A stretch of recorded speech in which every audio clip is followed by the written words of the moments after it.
আসসালামু আলাইকুম। সবাইকে স্বাগত জানাচ্ছি শবে বরাতের স্পেশাল পর্বে। আজকের পর্বে আপনাদের জন্য রয়েছে গাজরের হালুয়া। এই হালুয়াটা দেখতে যতটা না সুন্দর, খেতে ততটাই মজা। আশা করছি আপনাদের ভালো লাগবে। আর এই রেসিপিটা আপনাদের সঙ্গে একদমই সহজভাবে শেয়ার করব, যাতে সহজেই সবাই বাসায় তৈরি করে নিতে পারেন। এবার চলুন আমরা মূল রেসিপিতে যাই। গাজরের হালুয়া তৈরি করতে আমাদের যে প্রধান উপকরণ গাজর, যেটা আমি এখানে ১ কেজি নিয়েছি। আর গাজরগুলো আমি ভালো করে পরিষ্কার করে ধুয়ে ছিলে নিয়েছি। এখন আমি এই গ্রেটারের সাহায্যে সবচেয়ে যে চিকন পার্টটা সেটা দিয়ে আমি গ্রেট করে নেব সবগুলা গাজর। দেখেন একদম কিন্তু মিহি হয়ে গিয়েছে। ঠিক এরকম করে সবগুলা গ্রেট করে নিতে হবে। আমার কথা বলতে বলতে গ্রেট করা হয়ে গিয়েছে। এবারে আপনাদেরকে দেখাচ্ছি, দেখেন আমার ঠিক এরকম হয়েছে। এখন আমি চলে যাচ্ছি চুলায়। এখন আমি চুলায় একটা প্যান বসিয়ে চুলার জালটা জ্বালিয়ে এখানে আমি দিয়ে দিচ্ছি ২ টেবিল চামচ ঘি। ঘিটা দিয়ে এখন আমি দিয়ে দিচ্ছি সুন্দর একটা ফ্লেভারের জন্য একটা তেজপাতা, ২টা দারুচিনি আর ৩টা এলাচ। সবগুলো যখন একটু সুন্দর গন্ধ বের হবে তখন আমি দিয়ে দিচ্ছি সেই গ্রেট করে রাখা গাজর। একটু নেড়েচেড়ে এখন মিষ্টির জন্য এখানে দিয়ে দিচ্ছি ১.৫ কাপ চিনি। তবে কেউ যদি কম মিষ্টি খেতে চান সেই ক্ষেত্রে ১ কাপ দিবেন। তবে এর চেয়ে বেশি কম কিন্তু মিষ্টি দেওয়া যাবে না।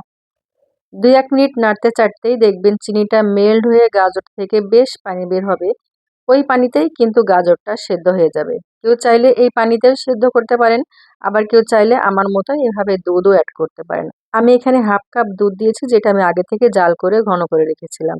আমি ঢাকনা দিয়ে ঢেকে গাজরের হালুয়াটা রান্না করছিলাম আর একটু পরপর ঢাকনাটা খুলে বারবার নেড়ে দিচ্ছিলাম। সামান্য একটু লবণ দিলাম, এতে কিন্তু গাজরের হালুয়া বা যেকোনো মিষ্টির স্বাদ কিন্তু দ্বিগুণ হয়ে যায়। তবে আপনারা কেউ যদি লবণ খেতে না চান সেই ক্ষেত্রে পুরোপুরি স্কিপ করবেন। রান্না করতে করতে একটা সময় দেখবেন গাজরের এই হালুয়া থেকে পুরোপুরি পানি শুকিয়ে গিয়েছে, তখন অ্যাড করতে হবে গুঁড়া দুধ।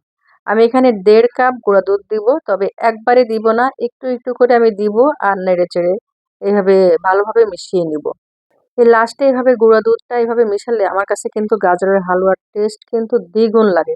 তবে আপনারা যদি কেউ চান যে এভাবে গুঁড়া দুধ মেশাবেন না, সেক্ষেত্রে দুধ আগে থেকে ঘন করে জাল দিয়ে প্রথমেই মেশাতে পারেন, আপনাদের ইচ্ছা, যেটা আপনাদের ভালো লাগে। এখন আমি ২-৩ বারে এইভাবে দুধটা ভালোভাবে মিশিয়ে একটু একটু করে নাড়বো আর মেশাবো। মেশাতে মেশাতে যখন দেখবেন প্যানের গাটা একদম ছেড়ে ছেড়ে আসছে, তখন জালটা অফ করতে হবে। আর আমি যে মশলাগুলো দিয়েছিলাম সেগুলি সবগুলি বেছে ফেলে দিচ্ছি।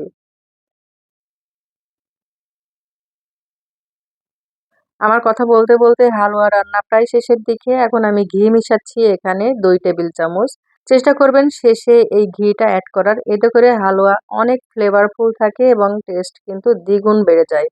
এখন আর খুব বেশি জাল দিতে হবে না। ঘি দেওয়ার পর ২ থেকে ৩ মিনিট এভাবে নাড়াচাড়া করলেই দেখবেন যে হালুয়াটা হয়ে গিয়েছে। এখন চুলার জালটা বন্ধ করে আমি যে পাত্রে এই হালুয়াটা সেট করব, সরাসরি সেখানে ঢেলে নিয়ে একটা স্প্যাচুলার সাহায্যে খুব ভালোভাবে চেপে চেপে আমি সেট করে নিচ্ছি। আমি এভাবে এই পাত্রে সেট করে বরফি আকারে কাটবো, তবে আপনারা চাইলে একটু ঠান্ডা হওয়ার পর নাড়ুর শেপ যেভাবে দেয় সেভাবেই কিন্তু রাখতে পারেন। আবার চাইলে এভাবে কিন্তু রেখে সরাসরি খেতে পারেন। কোনো রকম শেপ না দিয়ে বা বরফি আকারে না কেটেও কিন্তু আপনারা খেতে পারবেন।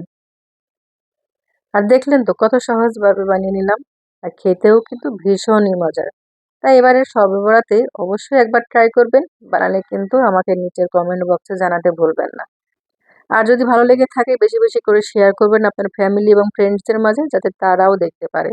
আর এরকম নতুন নতুন ভিডিও পেতে আমার চ্যানেলটা সাবস্ক্রাইব করে রাখবেন, যাতে আমি ভিডিও আপলোড দেওয়ার সাথে সাথেই আপনার কাছে নোটিফিকেশনটা পৌঁছে যায়। সবশেষে আমি এভাবে পেস্তা বাদাম উপরে ক্রাশ করে এভাবে দিয়েছি, জাস্ট এটা দেখার সৌন্দর্যের জন্য।